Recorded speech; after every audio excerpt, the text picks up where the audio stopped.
Hi everyone, my name is Walter. So about this session, I would like to say that I'm a fresher for this session.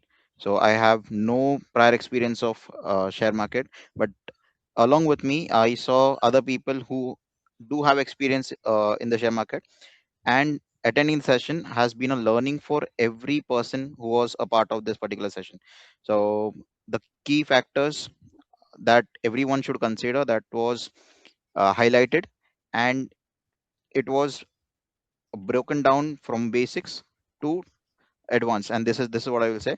So उसके साथ साथ we were we were taught uh, money management, the way we need to handle our emotions, and the other thing is how to be disciplined with this particular share market thing, where you'll always have people around like influencing you to do something or some to do this or do that.